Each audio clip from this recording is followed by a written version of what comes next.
yeah, it's like also I think we need to pay attention to the way we contribute. Yeah. And it's like I really include myself because I know that I could do better and I don't because I'm just so used to doing it a certain way. It feels so normal again, and I come back to this normal.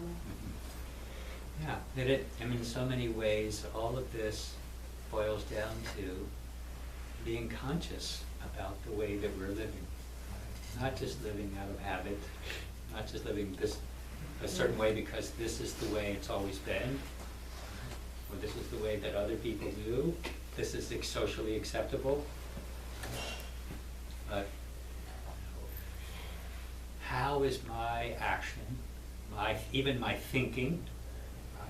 How is it a contribution or a hindrance?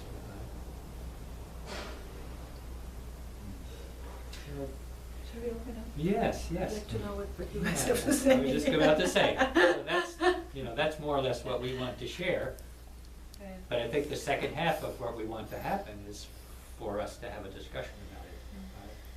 So, Jackie, if you have something. So I really appreciated the questions that you raised, and I realize that I also have questions about the basis for our yoga actions in the world is really Patanjali, who set out a very prescribed way of life, but it's not a collective life. It's a life about an individual, and he's speaking to the individual. And we have to, as you said in quoting Michael Stone, Claudia, is that we have to transform Patanjali to make it more valuable and meaningful to address the problems that we have now. Because Patanjali wrote this and lived in different times with a different set of problems. And certainly I think that we as a Sangha need to start it right here. That we need to not be thinking about the macro, on the macro level, where this is all going to happen. We need to start it right here and be a collective consciousness and act just as people went down to City Hall and meditated. We need to be a force for justice and truth-telling, as you quoted Michael Stone,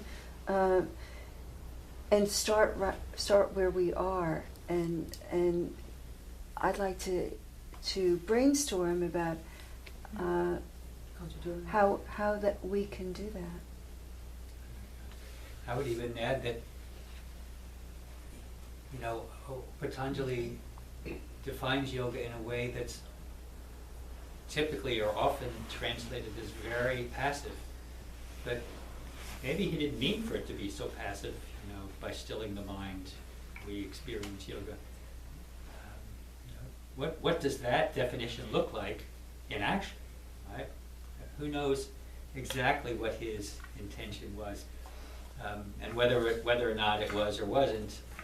I think we can interpret it that way, as Jackie is saying, that the experience of yoga is the experience of being mindful of our interconnectedness, or intimate, as Michael Stone says, in the way that we act, rather than governed by habitual thought. Please. I think it's also the practice of being compassionate towards ourselves in discomfort, and going up to that edge where we are bubbling up in shadow, or we are facing those habits.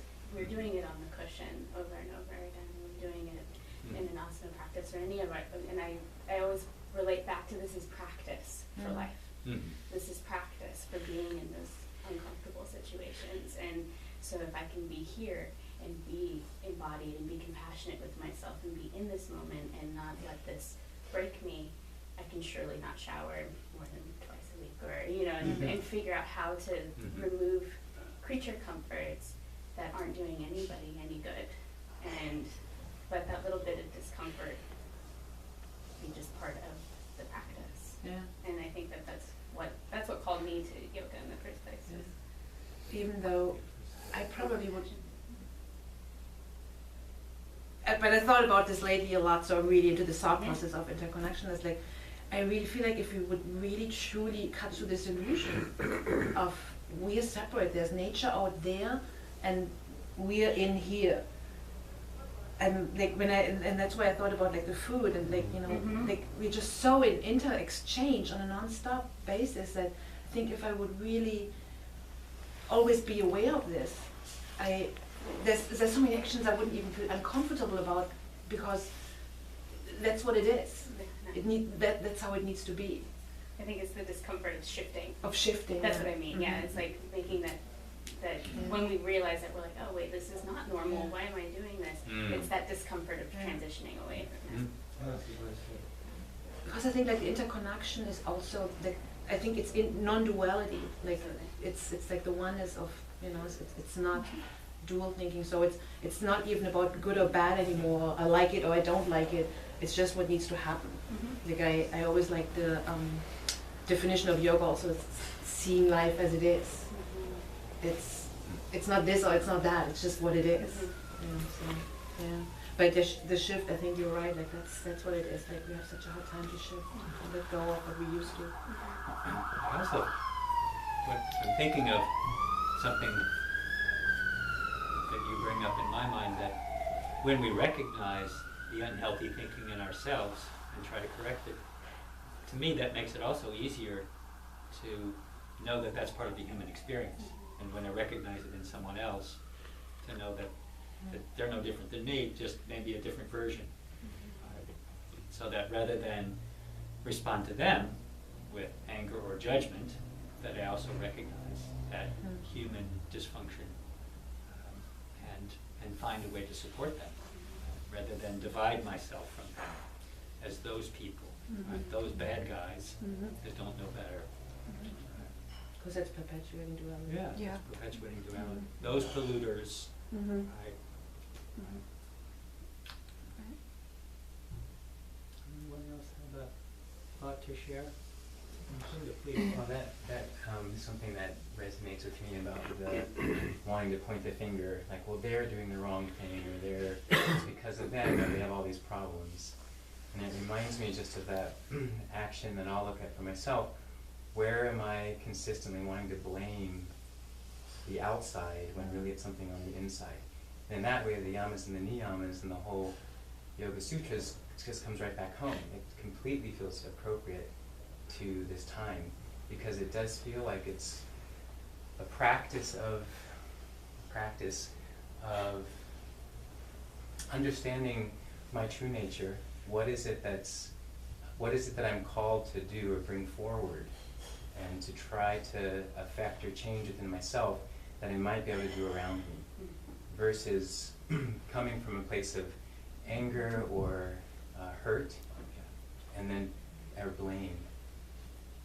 And I feel like that kind of reflection kind of quiets me down to think about, okay, I need to come back to me. I need to come back to what is it.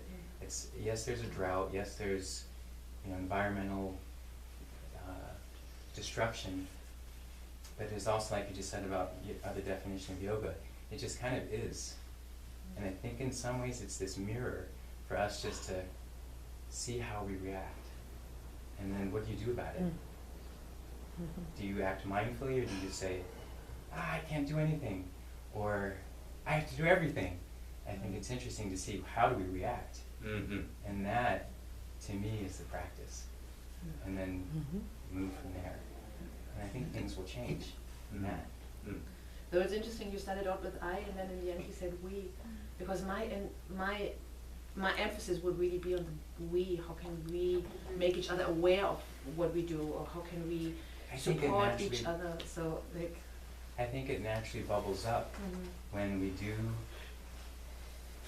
I think it is that I thought when you mentioned that the illness wellness that we all know so well, that Swami Activism3 circled. I also see though, like with the yamas and the niyamas, like the yamas kind of being a little bit more of the I, and the niyamas a little bit more of the we. So there has to be that practice of both, but it starts with the yamas. starts with, let me look inside and see where am I standing within myself before I start to just try to fix or change. Because I think that comes from a place of Fear. yeah. Yeah. And that's the last thing I want to say about that too is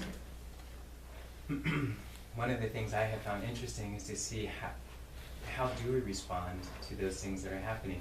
Do we respond to that, oh no, we're destroying the planet, I have to go, it's all through doom and gloom, but I have to act. Or is it from a place of, this place is beautiful, how can I keep bringing forward the beauty? And I find that really interesting because you see that in people's reactions. Oh no! Versus, oh wow. Wow, great. I especially appreciated the comment that it's so easy to be lost in either I can't do anything or I need to get these people, right? I need to do, right? And not find the place where we are now. Because the truth is we're empowered by being able to respond mindfully. That's our power, right? We have a choice in how we, even how we think, how we react. Doom and gloom or awesome, right? Let me continue to, let me help remove the obstacles to this continuing, right? Unfolding even more. Please. Thank you. Thank you, everyone. Good, very good topic. And I really think the only thing we can do is as an individual. I live with young students, and so international students come and live in my flat, and they can't recycle. I'm constantly showing them how to recycle. Constantly going, okay, this sounds like your mother nagging. This is not about me. Look outside. You like the beach, you like the forest. They're from France. You like to go to the Alps.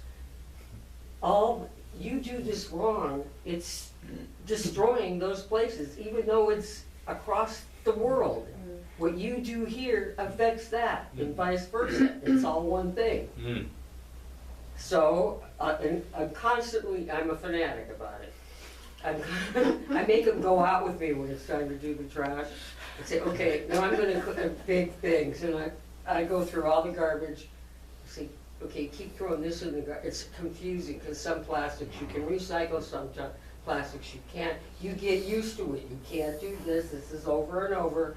Don't do that. And so they're becoming more receptive.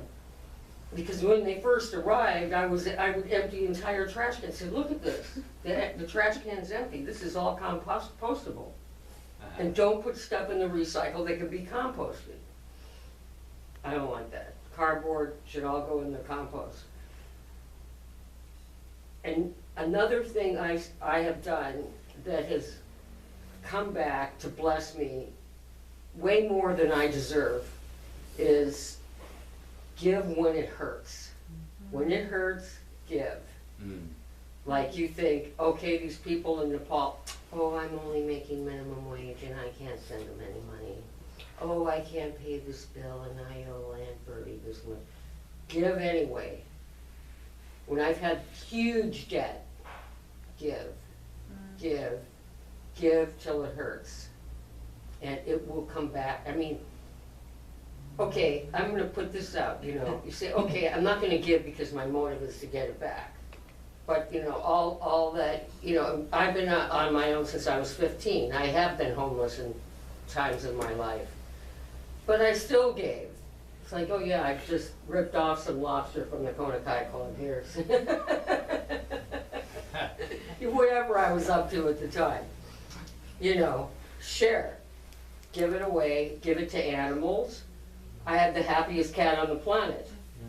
Because I had no money, I would get dressed up and go in these yacht clubs and steal all the food and feed my cat. But, that was in 1960s. I do the same now. But, I don't get away with what I could get away with when I looked the way I did when I was young. So, but what I'm saying, you give, oh yeah, here you can have this. What do I care? Take it. It comes back trust me. I mean, it happened to me like, I'm like, oh my God, all the stuff they say ruins. So I just want to say, if it hurts you and you think you can't afford it, forget about your debt. Give it away anyway. And these people in Nepal right now, or wherever, Doctors Without Borders, wherever these people are going that bring food, the way they are living is beyond our comprehension. The way they lived before this happened, or in Haiti. Even when I was homeless, I lived very well compared to how a lot of people in the world live, because I live here. So, you know, I just urge people just to live by example. You know, to see somebody throwing something in the, if I'm there, wait a minute, you can't do that. Say, this is the proper way to do it. It's not about me, it's about the planet. So anyway, that's Right. that's my 2 cents. Right. Thank you. I was gonna not talk here tonight. Last time I was here, I talked too damn much. If I don't talk, and I said something. But I had to put that in Your there. contribution's important. Anyone else stirring with some thoughts? I've done a lot of research in this department just through my grad work, and it's a super important area of conversation for me. Through that research was really interesting because I noticed that people get really uncomfortable if they aren't conscious about environmental issues and how they can make a difference through lifestyle adjustments and changes, i.e. recycling, composting, those kind of things. Turn the lights off. Yeah, so it's, so people get really, through my interviews and such, can get really uncomfortable and not really want to engage. And so I think in the end of that project, I realized it was a lot about being in the conversation, and being conscious of like the soapbox mentality, because then that creates, like we were saying, like the other, the duality. But also feeling that sense of what's so, like there's people that just aren't going to do those, have those practices. And we can do what we can and lead by example. I think everybody can lead by example, and that's starting with the self and having a sense of compassion around that for ourselves when we get worked up about it. And because it does frustrate me a lot at times, but also understanding that we can do what we can and lead by example and make the differences that we can, and that for whatever reason the state of our world is in at this time, it's teaching something on some level, and faith.